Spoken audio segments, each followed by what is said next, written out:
कमलानगर गांव में सारिका नामक एक महिला अपनी छोटी सी गृहस्थी संभालती थी। उसका पति आदित्य पास के शहर की एक फैक्ट्री में काम करता था और उसकी छोटी सी बेटी अभी तीसरी कक्षा की पढ़ाई कर रही थी। सारिका का यह छोटा सा परिवार एक सुखी जीवन जी रहा था। पर एक दिन, क्या बताऊं विमला बहन, एक हफ्ते से टेलीफोन पे टेलीफोन किए जा रही हूं, पर एक जवाब नहीं मिला। कई सारी चिट्ठियां भी भेजी, पर कोई फायदा नहीं। न जाने आदित्य ठीक भी होंगे कि नहीं। सारिका बहन, बुरा ना मानो तो एक बात बोलूं? मैं तुम्हें यहाँ कुछ बताने आई थी। हाँ बहन, बोलो। तुम तो जानती हो कि मेरे पति एक सरकारी नौकरी करते हैं। उनका शहर में ही काम है। कल ही उन्होंने मुझे बताया कि तुम्हारे पति ने दूसरी शादी कर ली है और वह अपनी बीवी के साथ वहीं एक मकान में रहता है। सारिका को ये सुनकर बहुत हैरानी होती है। पर ये कैसे हो सकता है? आदित्य मुझे धोखा कैसे दे सकते हैं? मेरे पति ने ये कुछ तस्वीरें भी ली हैं, इनसे तुम्हें यकीन हो जाएगा। विमला ने सारिका को जब तस्वीरें दिखाईं तो सारिका को पक्का यकीन हो गया और वो जोर जोर से रोने लगी। हे भगवान, अब मैं क्या करूं? घर में पैसे भी खत्म हो चुके हैं, मीनू की फीस भी भरनी है और घर का किराया भी देना है। ये सब कैसे होगा? सारिका बहुत दुखी थी। उसको पता था कि अब अपनी एकलौती बेटी का ध्यान उसको अकेले ही रखना होगा। कुछ दिनों बाद किराया न मिलने पर मकान मालिक ने उन दोनों माँ बेटी को घर से निकाल दिया। मम्मी, अब हम कहाँ जाएंगे? पापा हमें लेने क्यों नहीं आते? मेरी बच्ची, मैं तुझे क्या बताऊं? तेरे पापा हमें छोड़कर चले गए हैं। अब वो कभी वापस नहीं आएंगे। पर तू फिक्र मत कर, तेरी माँ अभी जिंदा है। भगवान पर भरोसा रख, वो हमें कोई ना कोई रास्ता जरूर दिखाएंगे। सारिका अब हार मानकर बैठ नहीं सकती थी। बहुत देर भटकने के बाद उसको एक टूटी फूटी झोपड़ी दिखाई दी। लकड़ियां, छप्पर और मिट्टी के इस्तेमाल से उसने उस झोपड़ी को ठीक कर लिया। मीनू, आज से यही हमारा घर है। हम अपनी इस छोटी सी झोपड़ी में खूब सारी यादें भर देंगे। हाँ मम्मी, वो तो ठीक है, पर मेरे स्कूल का क्या?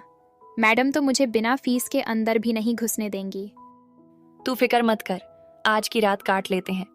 कल मैं पैसों का कुछ इंतजाम करूंगी। अगले दिन सारिका गांव के सबसे बड़े जमींदार के घर जाती है ताकि वो उनसे कुछ पैसे उधार मांग सके। साहब, मुझ गरीब को आपसे कुछ पैसे उधार चाहिए ताकि मैं अपनी बेटी के स्कूल की फीस भर सकूं। मैं आपके पैसे जल्दी ही लौटा दूंगी। देख सारिका, तेरी माली हालत तो गांव में सभी जानते हैं।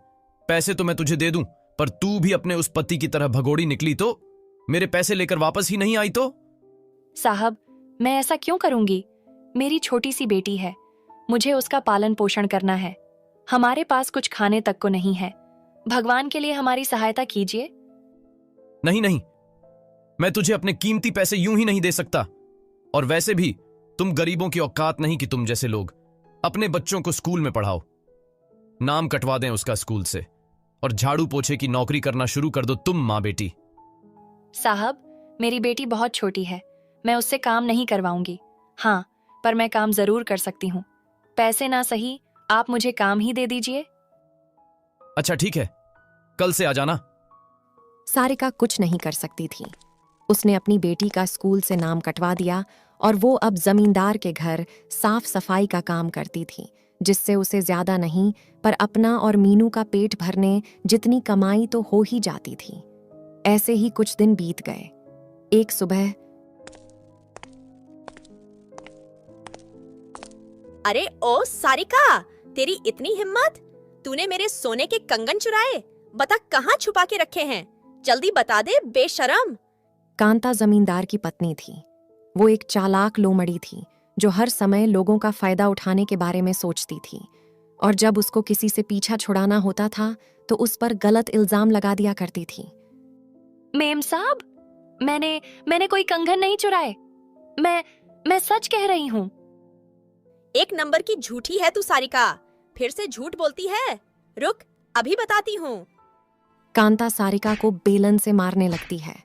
सारिका जोर जोर से रो रही थी, पर कांता को उस पर जरा भी दया नहीं आई। तेरी जैसी चोरनी का यहाँ कोई काम नहीं है। निकल जा और वापस मत आना। बेचारी सारिका वहां से चली जाती है। तभी रास्ते में वो देखती है कि एक बूढ़ी औरत अपने घर की सफाई करते करते गिर गई है। सारिका भागती हुई उनके पास जाती है और कहती है, माँ जी, आपका काम मैं कर देती हूँ, लाइए ये झाड़ू मुझे दीजिए। ठीक है बेटी। सारिका उस बूढ़ी औरत के घर की झाड़ू लगा देती है। माँ जी, ये लीजिए, काम हो गया। तेरा शुक्रिया बेटी, तूने मेरी सहायता की। मेरे पास तुझे देने के लिए कुछ नहीं है सिवाय इस झाड़ू के। तू इस झाड़ू को एक उपहार के तौर पर अपने घर ले जा। पर माँ जी, इसकी कोई जरूरत नहीं है। ये झाड़ू तेरी जिंदगी बदल देगी बेटी। जी, वो कैसे? ये एक जादुई झाड़ू है जो जरूरतमंद और दयालु लोगों की सहायता करती है और दुष्ट और बेईमानों को बर्बाद कर देती है। बस अब तू घर जा और इससे अपने घर की सफाई कर। तुझे खुद पता चल जाएगा कि ये झाड़ू क्या क्या कर सकती है। हाँ, एक बात और, यदि ये झाड़ू किसी लालची इंसान के हाथ लग जाए तो उसे पूरी तरह बर्बाद भी कर सकती है। ये बोलकर वो बूढ़ी औरत वहां से गायब हो जाती है। सारिका बड़ी हैरान थी। वो उस झाड़ू को लेकर अपनी झोपड़ी में वापस जाती है और जैसा बूढ़ी औरत ने कहा था वैसा करती है। जैसे ही वो अपनी जमीन को उस झाड़ू से साफ करती है, तभी अचानक जमीन की मिट्टी हीरे और मोती में बदल जाती है। सारिका बड़ी हैरान होती है। अरे बाप रे, ये कैसे हो सकता है? क्या मैं कोई सपना तो नहीं देख रही? धूल मिट्टी हीरे मोती में कैसे बदल सकती है? हाँ मम्मी, ये कैसे हो सकता है भला? सारिका को अब भी यकीन नहीं हुआ था, इसलिए वो अगले दिन वो हीरे मोती एक सुनार के पास लेकर जाती है ताकि वो ये पता कर सके कि वो असली हैं भी या नहीं। सुनार से पता चलता है कि वो सभी गहने बहुत ही कीमती और नायाब हैं। सारिका को ये सुनकर बहुत खुशी होती है। वो उसी समय वो सभी हीरे मोती बेच देती है और पैसे लेकर अपने घर चली जाती है। घर जाकर वो मीनू को सब कुछ बताती है और धीरे धीरे उन दोनों की जिंदगी सच में बदलना शुरू हो जाती है।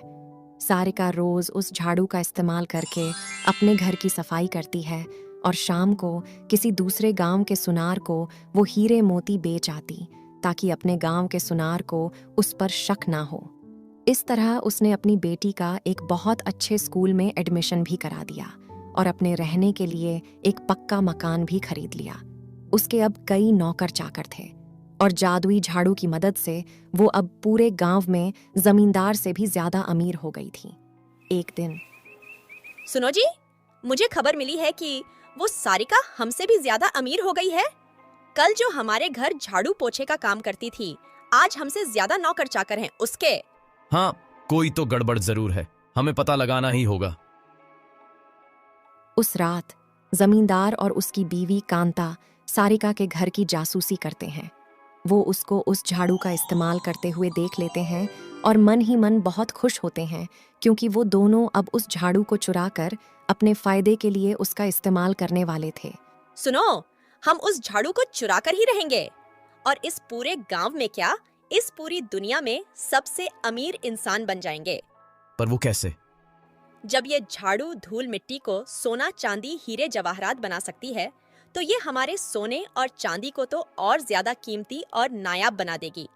मतलब ये है कि हम इस झाड़ू का इस्तेमाल धूल मिट्टी पर नहीं बल्कि अपने गहनों पर करेंगे, जिससे हमारे गहने दुगने हो जाएं और अपनी कीमत से 100 गुना ज्यादा कीमती हो जाएं। तुम तो बहुत समझदार हो कांता। चलो जल्दी से उस झाड़ू को चुरा लेते हैं। वो दोनों सारिका के सोते ही वो झाड़ू उसके घर से चुरा लेते हैं। घर आकर वो दोनों अपने गहनों पर उस झाड़ू का इस्तेमाल करते हैं, पर कुछ समय बाद उनके साथ कुछ अजीब ही होता है। उनके सारे गहने काले पड़ जाते हैं और कुछ ही मिनटों में सड़ने लगते हैं। हे भगवान, ये क्या हो गया? ये मेरे कीमती गहनों को क्या हो गया? हाय, ये क्या कर डाला हमने? जो हमारे पास था वो भी बर्बाद कर डाला। अब हमारे पास कोई कीमती चीज नहीं बची। कुछ समय बाद पता चलता है कि जमींदार के पास जितने भी खेत थे और जितनी भी जमीन थी, उस सब में आग लग गई है। सारी फसल और घर जलकर राख हो गए हैं। कुछ ही समय बाद उनके अपने मकान में भी आग लगना शुरू हो जाती है और इस तरह उस झाड़ू ने लालची जमींदार और उसकी बीवी को बर्बाद कर डाला। उनसे उनका सब कुछ छीन लिया। जब ये बात सारिका को पता चली कि ये सब जादुई झाड़ू का किया धरा है, तो वो मीनू से कहती है, मीनू, उस बूढ़ी औरत ने पहले ही कहा था कि उस झाड़ू को जो भी अपने लालच के लिए इस्तेमाल करेगा वो उस इंसान को बर्बाद कर डालेगी। और वही हुआ। आज जमींदार जी और उनकी बीवी अपने लालच का फल भुगत रहे हैं। तू भी याद रखना, लालच का बीज अपने दिल और दिमाग में कभी नहीं बोना। जी मम्मी, कभी नहीं। पर मम्मी, उस झाड़ू का क्या हुआ? वो तो उसी घर में जलकर राख हो गई होगी।